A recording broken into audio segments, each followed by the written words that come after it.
तो नेक्स्ट हम लोग बात करने वाले हैं DC load line and operating point के बारे में। क्यू पॉइंट को ही हम लोग ऑपरेटिंग पॉइंट बोलते हैं और ये काफ़ी इंपॉर्टेंट टॉपिक हो जाता है क्योंकि जनरली एग्जाम्स में ये चीज़ पूछी जाती है। क्यू पॉइंट आपको ज़रूर, एक क्यू पॉइंट का क्वेश्चन आपको मिलेगा ही मिलेगा। अगर आपका ये जो मॉड्यूल है सिलेबस में है तो आपको ज़रूर मिलेगा, काफ़ी हाई चांसेस होते हैं। ठीक है, तो क्यू पॉइंट को समझना और लोड लाइन एनालिसिस बहुत इंपॉर्टेंट है।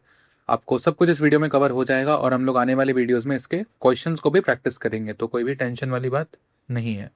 ठीक है, तो सबसे पहले यहाँ पे हम लोग एक कॉमन एमिटर सर्किट बना लेते हैं क्योंकि जनरली कॉमन एमिटर हम लोग यूज़ करते हैं। तो कॉमन एमिटर के हिसाब से ही हम लोग ये क्यू पॉइंट को और लोड लाइन को ड्रॉ करेंगे।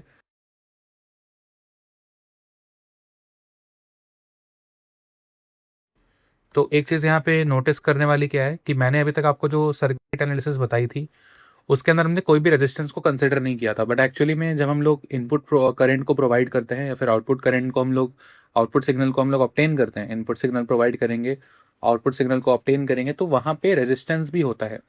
ठीक है, मतलब कि आप यहाँ पे जो इनपुट दे रहे होते हो यहाँ पे भी एक रेजिस्टेंस होता है और आउटपुट में भी एक रेजिस्टेंस होता है, लेकिन हम लोग यहाँ पे रेजिस्टेंस को कंसिडर करेंगे but only in output side. ठीक है, जो इक्वेशंस को हम लोग सिंपल बनाने के लिए यहाँ पे रेजिस्टेंस को इग्नोर करते हैं। ठीक है, लेकिन यहाँ पे जो आपका अब हम लोग जो भी एनालिसिस करेंगे आने वाले वीडियोस में, और यहाँ पे हम लोग फिक्स बायस, एमीटर बायस, ठीक है, और कलेक्टर बायस, सब कुछ जो बायसिंग हम लोग देखेंगे वहाँ पे रेजिस्टेंस का काम होगा। ठीक है, तो इस वीडियो से ही हम लोग यहाँ पे रेजिस्टेंस को यूज़ करेंगे। जो मैंने आपको बेसिक्स बताई, कॉमन एमीटर, कॉमन बेस, वहाँ पे मैंने कोई भी रेजिस्टेंस नहीं लिया था। ठीक है, तो यहाँ पे हम लोग रेजिस्टेंस को लेंगे। तो यहाँ पे देखो, ये हमारा इनपुट साइड हो गया। ठीक है, और ये हमारा आउटपुट साइड हो गया। यहाँ पे मैं इनपुट में कोई भी रेजिस्टेंस को नहीं ले रहा हूँ क्योंकि इनपुट साइड से हमें कोई मतलब नहीं है, क्योंकि जो ऑपरेटिंग पॉइंट और लोड लाइन होती है वो हमेशा आउटपुट में ड्रॉ की जाती है, आउटपुट के ग्राफ में ड्रॉ की जाती है। ठीक है, तो यहाँ पे आउटपुट में एक रेजिस्टेंस लगा देता हूँ और ये रेजिस्टेंस आप देख सकते हैं कलेक्टर में हमने लगाया है, कलेक्टर साइड में। तो लेट से ये रेजिस्टेंस को हम बोल देंगे आर सी। ठीक है, ये रेजिस्टेंस का, सॉरी, कलेक्टर का रेजिस्टेंस है तो इसको हम बोल देंगे आर सी। ठीक है, तो यहाँ पे बेस में भी आप लगाओ, चाहो तो लगा सकते हो, कोई दिक्कत वाली बात नहीं है, बट सर्किट को सिंपल रखने के लिए मैंने नहीं लगाया है क्योंकि इनपुट से हमें कोई मतलब नहीं है, हम लोग आउटपुट के बारे में बात करते हैं। ठीक है, तो यहाँ पे इनपुट में मैं यहाँ पे कनेक्शंस कर देता हूँ। पी साइड को हम पॉजिटिव से करेंगे और एन साइड को नेगेटिव से। ये प्लस, ये माइनस, ये बैटरी हो गई हमारी वी बी बी। ठीक है, यहाँ पे base current I B flow करेगा। ठीक है, और यहाँ पे आउटपुट साइड में हम लोग यहाँ पे इसको भी कनेक्ट कर देते हैं। ठीक है, और ये हमारी बैटरी हो गई VCC। ठीक है, VCC बैटरी हो गई जो कि हमारी IC फ्लो कराएगी, कलेक्टर करंट। ठीक है, यहाँ पे कलेक्टर करंट IC फ्लो करेगा। ठीक है, ये हो गया। आपको पता है कि दोनों हम लोग जो लिखते हैं आउटपुट और इनपुट, यहाँ पे पोटेंशियल्स भी होते हैं, है ना। तो जो इनपुट वोल्टेज होगा, इनपुट वोल्टेज जो होगा ये होगा हमारा VBE। ठीक है, VBE जो होगा वो इनपुट वोल्टेज होगा, और यहाँ पे जो आउटपुट वोल्टेज होगा, जो आउटपुट वोल्टेज होगा ये होगा हमारा VCE। ठीक है, VCE जो होगा हमारा आउटपुट वोल्टेज होगा। ठीक है, ये सब हमने ऑलरेडी डिस्कस कर रखा है कैरेक्टरिस्टिक्स वाली वीडियो में, आपको पता है। ठीक है, तो अब यहाँ पे हम क्या करते हैं, हम लोग यहाँ पे आउटपुट के लिए केवीएल अप्लाई करेंगे। ठीक है, मैं लिख देता हूँ अप्लाइंग। तो आइए केवीएल लगाते हैं इस लूप में। तो यहाँ पे मैं इसको एंटी क्लॉकवाइज दे रहा हूँ। तो देखो सबसे पहले क्या आएगा, प्लस VCC। ठीक है, तो प्लस VCC लिखेंगे यहाँ पे, और यहाँ पे देखो माइनस ICRC। ठीक है, हम लोग वोल्टेज लिख रहे हैं तो माइनस ICRC, वोल्टेज होता है ना V is equal to IR, तो यहाँ पे जो वोल्टेज आएगा, वोल्टेज ड्रॉप ICRC आएगा। ठीक है, और यहाँ पे एक और वोल्टेज है माइनस VCE, और ये हो जाएगा इज इक्वल टू 0। ठीक है, अब यहाँ पे इसको आप थोड़ा सा ठीक से लिख लो। ठीक है, तो अगर मैं यहाँ से VCC को लिख लेता हूँ इज इक्वल टू, दोनों उधर चले जाएंगे, है ना, तो ICRC प्लस VCE। ठीक है, ये हो गया हमारा। ठीक है, इसको मैं यहाँ पे बॉक्स में कर देता हूँ, ये एक इंपॉर्टेंट इक्वेशन है। ठीक है, ये हमने केवीएल से ये रिजल्ट निकाला है। ठीक है, ये हमारा रिजल्ट आया। ठीक है, तो इसके बाद क्या करेंगे, आप एक काम करो, यहाँ से IC को निकाल लो। ठीक है, एक बार हम IC को निकालेंगे, एक बार हम यहाँ पे VCE को निकालेंगे। ठीक है, तो सब कुछ डिटेल में समझ में आएगा, देखो बस। ठीक है, सबसे पहले IC को आप निकाल लो। तो IC के लिए क्या करेंगे, आपको पता है, अगर मैं ICRC निकालता हूँ, चलो डायरेक्ट निकाल दूँ क्या, चलो कोई नहीं, स्टेप बाय स्टेप कर लेता हूँ। ICRC तो VCC माइनस VCE हो जाएगा, राइट। अगर आप यहाँ पे IC निकाल लोगे तो ये क्या हो जाएगा, VCC माइनस VCE और यहाँ पे डिवाइड में क्या हो जाएगा, RC। ठीक है, ये हमने IC निकाल लिया, ये हमने IC निकाल लिया इसी इक्वेशन से, इसको सब्जेक्ट बना लिया और इसको यहाँ पे हमने निकाल लिया। ठीक है, ये हो गया। अब यहाँ पे देखो, अब यहाँ पे देखो, अगर मैं इसको अलग अलग कर दूँ, ठीक है, अब मैं इसको अलग अलग कर देता हूँ, तो अलग अलग करने से क्या होगा देखो। ठीक है, अब मैं इसको अलग अलग कर देता हूँ, चलो ना वो कंटिन्यू हम लोग कर लेंगे, इसको यहीं पे लिख देते हैं। ठीक है, तो यहाँ पे हम लोग लिख लेते हैं IC इज इक्वल टू, इसको अलग अलग करके लिख लेते हैं। ठीक है, मैं पहले माइनस VC वाली टर्म लिख रहा हूँ। ठीक है, कोई दिक्कत वाली बात नहीं है, पहले मैं लिख देता हूँ माइनस VC अपॉन RC और यहाँ पे प्लस VCC अपॉन RC। ठीक है, अब यहाँ पे आप इसको स्ट्रेट लाइन की इक्वेशन के साथ कंपेयर करेंगे। ठीक है, तो y is equal to MX plus C। ठीक है, ये हो गया। अब यहाँ पे देखो क्या हो रहा है, मैं आपको बताता हूँ। ठीक है, अब यहाँ पे हमने ऐसा क्यों लिखा, अब इसको समझने के लिए हम लोग यहाँ पे ग्राफ को ड्रॉ करेंगे। जो आउटपुट कैरेक्टरिस्टिक्स था कॉमन एमिटर का, मैंने बताया था आपको, आई होप्स आपको याद होगा, तो उसको हम लोग यहाँ पे पहले ड्रॉ करेंगे, तब आपको समझ में आएगा। चलो एरो वाला ग्राफ ले लेते हैं। अब ये चीज़ अगर आपको समझ में नहीं आई कि ग्राफ कैसे बना, तो आप प्लीज़ वो वाला वीडियो देख लेना। ठीक है, जहाँ पे मैंने इनपुट आउटपुट कैरेक्टरिस्टिक्स को एक्सप्लेन करा है कॉमन एमिटर का, तो वहाँ पे आपको ये ग्राफ समझ में आ जाएगा। ठीक है, तो ये हो गया। तो मैंने ये ग्राफ यहाँ पे ड्रॉ क्यों करा, अब यहाँ पे आप इस करंट को देखो, जो मतलब सॉरी इस इक्वेशन को देखो। ठीक है, यहाँ पे करंट है IC, तो यहाँ पे आपको दिख रहा है IC, मतलब y एक्सिस पे IC है, राइट, y एक्सिस पे IC आपको दिख गया। ठीक है, अब यहाँ पे x एक्सिस पे क्या है, x एक्सिस पे VCE है, मैंने इसीलिए इसको पहले लिखा था, VC यहाँ पे x एक्सिस पे है। ठीक है, और यहाँ पे ये x हो गया VCE वाला पार्ट। ठीक है, तो यहाँ से आप देख सकते हो बाई कंपेयरिंग, आप यहाँ से कंपेयर करके, ठीक है, आप यहाँ से अगर कंपेयर करेंगे तो आप कंपेयर करोगे तो आपको दिख रहा है कि MX की जो वैल्यू है, MX की जो वैल्यू है वो यहाँ पे है माइनस VCE, ठीक है, अपॉन RC। और आपको पता है X वाला पार्ट जो है वो VCE है ना, X एक्सिस पे VCE है, तो आपको यहाँ से मिल गया जो स्लोप होगा M is equal to -1 upon RC। ये मेरे को आपको बताना था। ठीक है, ये आपको यहाँ पे स्लोप मिल गया। ठीक है, काफी इंपॉर्टेंट है, यहाँ पे आपको स्लोप मिल गया -1 अपॉन RC। ठीक है, ये यहाँ पे देखने वाली बात थी। ठीक है, ये हमने कंपेयरिंग से निकाला। सिमिलरली आप यहाँ पे C भी निकाल सकते हो, देखो C तो आपको डायरेक्ट मिल जाएगा, इंटरसेप्ट जो है C क्या है भाई, VCC अपॉन RC। ये दोनों यहाँ पे पॉइंट्स इंपॉर्टेंट है, इंटरसेप्ट और यहाँ पे स्लोप। ठीक है, और बाई एक्स और वाई एक्सिस तो आपको पता ही है, एक्स एक्सिस पे क्या है VCE है ना, और वाई एक्सिस पे क्या है IC है। ठीक है, तो ये चीज़ हमें समझ में आ गई। ठीक है, अब इस इक्वेशन में जो हम लोग यहाँ पे लेट से ये इक्वेशन आपका स्टार है। ठीक है, ये हमारा इक्वेशन नंबर स्टार है, तो हम यहाँ पे लिख देते हैं इन इक्वेशन स्टार। ठीक है, स्टार इक्वेशन में हम लोग क्या देखेंगे, स्टार इक्वेशन में क्या देखेंगे, हम लोग यहाँ पे पहले लिख लेता हूँ मैं, IC is equal to VCC minus VCE upon में RC। इसमें आप क्या करेंगे, इस इक्वेशन में आप क्या करेंगे, एक बार आप IC को इज इक्वल टू 0 कर दो, एक बार आप इसको 0 कर दो, IC इज इक्वल टू 0। ठीक है, इस इक्वेशन में IC इज इक्वल टू 0 करोगे तो आपको क्या मिलेगा भाई, आपको क्या मिलेगा देखो, IC जब 0 होगा तो ये भी 0 हो जाएगा, तो RC भी 0 हो जाएगा, क्योंकि जब क्रॉस मल्टीप्लाई करोगे तो 0 इंटू वो तो 0 ही हो जाएगा। मतलब यहाँ पे सिंपली बचेगा VCC minus VCE is equal to 0, यानी कि क्या, VCC is equal to VCE। काफी इंपॉर्टेंट यहाँ पे ये बात है। ठीक है, VCC is equal to VCE। अगर आप यहाँ पे एक बार आपने IC को 0 कर दिया, अब इसी इक्वेशन में, स्टार इक्वेशन में ही आप, ठीक है, मैं इसको पॉइंट नंबर 1 लिख देता हूँ, IC को 0 कर दिया। पॉइंट नंबर 2, आप इसी स्टार इक्वेशन में एक बार VCE को 0 कर देंगे। ठीक है, VCE को 0 कर देंगे। अभी मैं क्यों कर रहा हूँ आपको सब समझ में आ जाएगा, बस आप 2 मिनट पेशेंस रखो। ठीक है, तो VC इज इक्वल टू 0, तो VCE को 0 कर दोगे तो क्या हो जाएगा, IC is equal to VCC upon RC। यहाँ पे देखो माइनस VC तो 0 हो गया ना, तो यहाँ पे ये आ गया।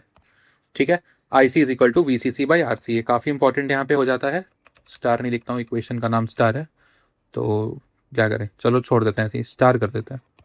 ठीक है, और ठीक है, ये हो गया। ठीक है, तो ये दोनों आपको यहाँ पे इंपॉर्टेंट है। अब इसको हम लोग देखो देख लेते हैं।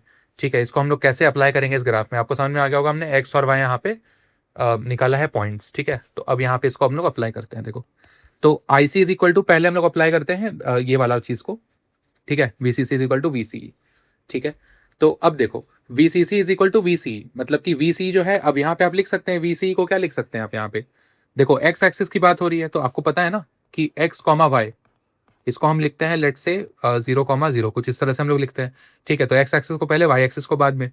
तो यहाँ पे एक्स एक्सिस क्या हो जाएगा, वीसीसी किसके बराबर है, वीसी के, तो वीसी यहाँ पे लिखा हुआ है। तो यहाँ पे एक कोई सा भी आप पॉइंट ले लो, लेट से मैं यहाँ पे एक पॉइंट ले लेता हूँ, रैंडमली मैंने लिया, ऐसा कोई नहीं है कि कहीं पे आप ले सकते हो, बस आपको शो करना है ना इसको। तो यहाँ पे मैंने एक पॉइंट ले लिया, इसको हम लेट से बोल देते हैं V C C comma zero. हमने एक्स कॉमा वाई के टर्म में लिखा है, तो ये हो गया V C C comma zero, क्योंकि V C C is equal to V C होगा, ठीक है। ये हमने लिखा। अब यहाँ पे जो करंट है, यहाँ पे आईसी, इसके पास भी एक पॉइंट ले लो आप, कोई सा भी एक पॉइंट ले लो, ठीक है, कहीं पे भी ले लो, कोई ऐसा जरूरी नहीं कि यहाँ पे कहीं भी ले लो, क्योंकि हम लोग यहाँ पे बस रिप्रेजेंट कर रहे हैं, ठीक है। तो आईसी को क्या लिख सकते हैं, वीसीसी बाई आरसी। यहाँ पे सेकंड नंबर से आप देखो IC is equal to VCC by RC, और ये वाई एक्सिस में है, तो इसको हम लिखेंगे 0, वीसीसी बाई आरसी, ठीक है। ये हो गया। अब जो दोनों आपने पॉइंट्स बनाए, इन दोनों पॉइंट्स को आप मिला देंगे आपस में, इन दोनों पॉइंट्स को आपने मिला दिया। अब आपने मिलाया तो यहाँ पे आपको दिख रहा है कि जो ग्राफ्स हैं आपके, मतलब जो आपके यहाँ पे लाइंस हैं, जो ये कैरेक्टरिस्टिक्स हैं, इसके अंदर यहाँ पे ये कहाँ कहाँ पे मीट कर रहा है, एक पॉइंट पे ये मीट कर रहा है, ठीक है, एक ये पॉइंट पे मीट कर रहा है, और एक ये पॉइंट पे ये मीट कर रहा है, ठीक है। ये आपने देख लिया, ठीक है, तीनों पॉइंट्स में मीट कर रहा है। तो इसी को हम बोलते हैं क्यू पॉइंट, ऑपरेटिंग पॉइंट, जहां जहां पे ये मीट कर रहा है। तो लेट से ये पॉइंट आपका Q1 है, ये पॉइंट आपका Q2 है, ये पॉइंट आपका Q3 है। मतलब सिंपली देखो ना, अगर ऐसे ग्राफ आ रहा है और ये कैरेक्टरिस्टिक्स है आपका, तो एक पॉइंट पे कहीं पे मीट गया तो इसको हम बोलते हैं क्यू पॉइंट, ठीक है, क्यू पॉइंट बोलते हैं। यहाँ पे तीन तीन जगह पे मीट कर रहा है, इसलिए हमने Q1 Q2 Q3 लिखा है, ठीक है, Q1 Q2 Q3 लिखा है। अगर सिंगल कोई आप जैसे कि मान लो इस डायोड का ले रहे हो ये, तो ये आपका क्यू पॉइंट हो जाएगा, सिंगल क्यू पॉइंट, ठीक है। तो जस्ट बताने के लिए है Q1 Q2 एंड Q3, ठीक है, तीनों पॉइंट्स हमने ले लिया। तो ये जो आपका पॉइंट है ना, इसको हम बोलते हैं सैचुरेशन पॉइंट, ठीक है, इसको हम बोलते हैं सैचुरेशन पॉइंट, ठीक है। और यहाँ पे जो Q3 पॉइंट है, इसको हम बोल देंगे यहाँ पे कट ऑफ पॉइंट, ठीक है। Q1 आपका सैचुरेशन पॉइंट है, और जो ये Q3 है इसको हम बोल देंगे कट ऑफ पॉइंट, ठीक है। This is your cut off point, ठीक है, ये कट ऑफ पॉइंट होता है और ये सैचुरेशन पॉइंट होता है, ठीक है। और यहाँ पे मैं आपको बता देता हूँ कि ये जो आपको रेड वाली लाइन दिख रही है पूरी की पूरी, ये जो आपको लाइन दिख रही है पूरी की पूरी, इसी को हम बोलते हैं लोड लाइन। ये जो रेड वाली लाइन है इसी को हम बोलते हैं लोड लाइन, ठीक है। तो होपफुली आपको ये सारा कुछ कॉन्सेप्ट समझ में आ गया होगा डीसी लोड लाइन के बारे में। ओके, तो अब एसी लोड लाइन को हम लोग देख लेते हैं। तो एसी लोड लाइन में क्या करना है, जैसे आपने डीसी लोड लाइन बनाया था बस वैसे ही बनेगा, थोड़ा सा इसमें फर्क आएगा, ठीक है। तो थोड़ी सर्किट इसकी ऑब्वियसली अलग होगी। तो यहाँ पे हम लोग फिर से सर्किट को ड्रॉ करते हैं। तो ये हमारा हो गया ट्रांजिस्टर, मैं यहाँ पे बना लेता हूँ जल्दी से, ठीक है। तो हमने ऐसे बनाया है, और आप सोचोगे कि बुरा क्यों नहीं कनेक्ट करा, वो तो डीसी सर्किट हो जाएगा। हम लोग यहाँ पे थोड़ा चेंजेस करेंगे एसी सर्किट में, ठीक है। तो सबसे पहले जो सिग्नल आप प्रोवाइड करेंगे वो एक एसी सिग्नल होगा, ठीक है। तो हम लोग अभी तक बैटरी लगा रहे थे जो कि डीसी थी, तो हम लोग यहाँ पे एक एसी सिग्नल प्रोवाइड करेंगे, ठीक है। तो आपको पता होगा, आपने देखा होगा सर्किट में हम एसी सिग्नल को ऐसे शो करते हैं, ठीक है। और यहाँ पे हम लोग कुछ ऐसे बना देंगे। तो ये हमारा हो गया एक AC signal, AC signal, AC supply, आप कुछ भी लिख सकते हैं इसको, ठीक है। एसी हो गया, ये इनपुट साइड है आपका, ठीक है, और ये आपका आउटपुट साइड हो जाएगा, ठीक है, ये आउटपुट साइड हो जाएगा। अच्छा, तो यहाँ पे रेजिस्टेंस को कनेक्ट करेंगे, जैसे हम रेजिस्टेंस कनेक्ट करते थे। तो आपको पता होगा हम लोग एसी में, जो भी आपने एसी अगर स्टडी किया है तो आपको पता होगा यहाँ पे हम लोग एक लोड रेजिस्टेंस कनेक्ट करते हैं, ठीक है। तो लोड रेजिस्टेंस को कनेक्ट कर लेंगे पहले, और यहाँ पे कलेक्टर रेजिस्टेंस भी आएगा साथ में, ठीक है। कलेक्टर जो हमारा है उसका रेजिस्टेंस तो आएगा ही, जो मैंने आउटपुट में डीसी में जो ये लगाया था ना, यहाँ पे ये जो रेजिस्टेंस हमने लगाया था वो हम लोग यहाँ पे एसी में भी लगाएंगे, कलेक्टर रेजिस्टेंस, ठीक है। हम लोग पैरेलल में लगाएंगे एसी सर्किट में। ये हो गया, दोनों को हमने पैरेलल लगा रखा है, ठीक है। ये आपका लोड रेजिस्टेंस आरएल हो जाएगा, और ये आपका कलेक्टर रेजिस्टेंस आरसी हो जाएगा। मैं यहाँ पे नेमिंग कर लेता हूँ, नेमिंग कर लेते हैं इसको। ये हो जाएगा हमारा एन पी एन, ये आपका एमीटर हो गया, ठीक है, ये आपका बेस हो गया, और ये आपका कलेक्टर हो गया, ठीक है। मैं यहाँ पे इसको ग्राउंड कर देता हूँ, एमीटर को, एमीटर को ग्राउंड कर लेते हैं, ठीक है। ये हमारा एमीटर यहाँ पे ग्राउंड हो गया, ठीक है। तो अब यहाँ पे देखो, ये हमारा जो सिग्नल बन गया, मतलब ये जो हमारा सर्किट रेडी हो गया, एक एसी एसी सर्किट रेडी हो गया, ठीक है। एसी के लिए हम लोग इसको यूज़ करेंगे, एसी लोड लाइन के लिए। तो आपको आउटपुट में जो वोल्टेज मिलेगा वो होगा आपका वी आउट मान लेते हैं, और इनपुट में आप प्रोवाइड कर रहे हैं एसी सिग्नल को हम मान लेते हैं वी इन, ठीक है। तो हमने इस तरह से इसको मान लिया है वी आउट एंड वी इन, ठीक है। तो अब देखो, आपको पता होगा इन केस ऑफ डीसी, मैं यहाँ पे लिखता हूं इन केस ऑफ डीसी, ठीक है। इन केस ऑफ डीसी क्या आपको मिला था, आपको याद होगा कि जो हमारा स्लोप था, जो हमारा स्लोप था वो क्या आया था, -1/RC।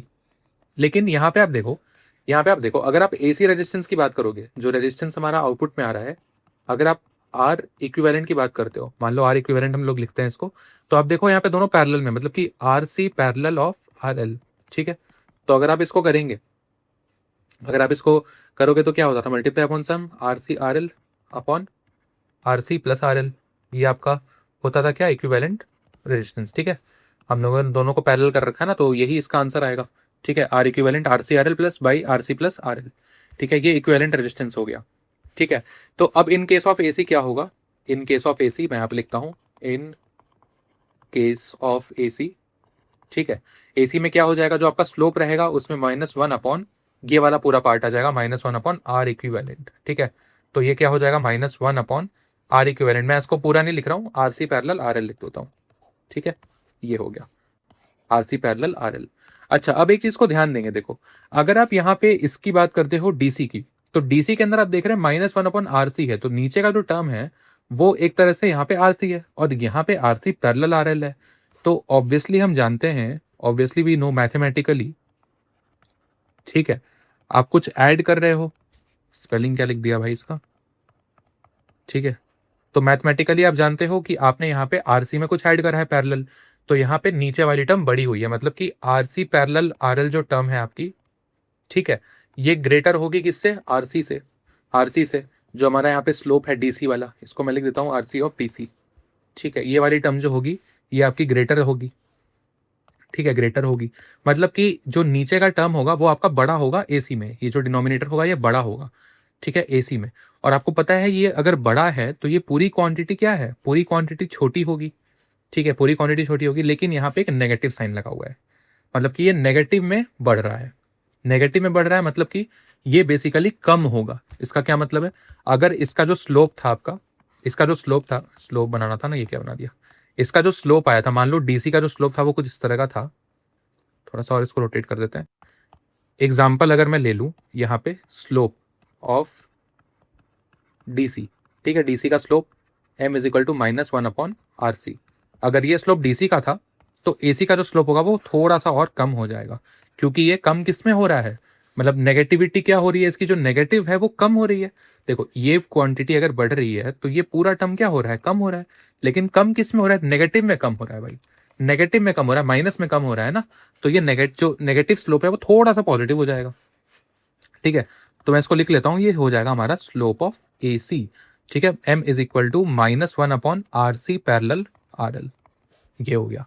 तो बेसिकली यही हमको यहाँ पे देखना था कि स्लोप यहाँ पे कैसे चेंज होता है, ठीक है। तो यहाँ पे सिंपल आप लोड लाइन फिर से बना सकते हैं एसी के लिए, ठीक है, एसी के लिए लोड लाइन बना लेते हैं। तो मैं यहाँ पे कॉमन एमीटर वाला फिर से बना देता हूँ। तो डीसी लोड लाइन आपको पता कैसे था, लेट्स से कि डीसी लोड लाइन ये था आपका, ठीक है। थोड़ा सा इसको और ऐसे बनाते हैं सो दैट हम लोग यहाँ पे देख पाएंगे, ठीक है। लेट्स से ये डीसी आपका लोड लाइन है, डीसी लोड लाइन, तो इसको मैं यहाँ पे रेड से बना लेता हूँ, ये डीसी लोड लाइन है। तो एसी लोड लाइन जो होगा आपका वो कुछ इस तरह का होगा, कुछ इस तरह का होगा, उसकी नेगेटिविटी थोड़ी कम होगी, ठीक है। वो स्लोप जो नेगेटिव में है वो थोड़ा सा कम हो जाएगा यहाँ पे, ठीक है। इसको पिंक से बना देते हैं, फिर कोई कॉन्ट्रास्टिंग ग्रीन से बना देते हैं, ठीक है। तो जो ग्रीन वाला पार्ट हो गया आपका, ये हो गया आपका एसी लोड लाइन, ठीक है। और ये जो आपका रेड वाला पार्ट हो गया, इसको हम बोलेंगे, ये वाला हो गया आपका डीसी लोड लाइन, ठीक है। और यहाँ पे लिख लो, ये है आपका वीसी आउटपुट, वीसी लिख रहा हूँ सॉरी, ये हो गया आपका, मतलब यहाँ पे देखो एसी के हिसाब से लिखोगे, मैंने यहाँ पे दोनों शो करा है, तो यहाँ पे मैं कुछ नहीं लिख रहा हूँ, क्योंकि एसी के हिसाब से अगर लिखोगे तो वी आउट हो जाएगा, है ना, और यहाँ पे इनपुट करंट आई इन हो जाएगा, तो ये चीज़ देख लेना। तो इसलिए मैं यहाँ पे कुछ भी लिख नहीं रहा हूँ, क्योंकि हमने यहाँ पे एसी डीसी दोनों बनाया है, ठीक है। अगर आप, क्योंकि मैं कंपेयर करने के लिए बनाया हूँ ना, कि क्योंकि स्लोप में फर्क है दोनों में, ठीक है। तो वो आप अगर एसी का बना रहे हो तो यहाँ पे आप एसी सिग्नल्स को लिख लेना, और डीसी बना रहे हो तो यहाँ पे वही आईसी वर्सेस वीसी हो जाएगा। और हाँ, एक चीज़ और यहाँ पे लिख लो, ये जो आपका पॉइंट होगा जहाँ पे दोनों मीट करेंगे, इसको हम बोलेंगे क्यू पॉइंट, ठीक है, क्यू पॉइंट ऑफ एसी, ठीक है, एसी सिग्नल का क्यू पॉइंट हो जाएगा, ठीक है। तो होपफुली आपको सारा कुछ यहाँ पे समझ में आ गया होगा।